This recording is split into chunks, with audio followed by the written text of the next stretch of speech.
गंगा बहे जमुना बहे सरयुग बहे तीनों तीरा बेनी बहे तीनों तीरा बेनी बहे जाई घाटिए उतरलन सूरज बाबा अपनी लगन ले ले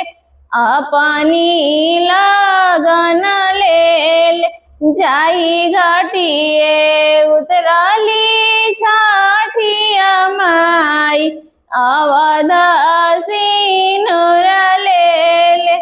गोद में बालक ले ले ए जाई घाटिए उतरलन कावन देव माथा पद उरवले माथा पद उरवले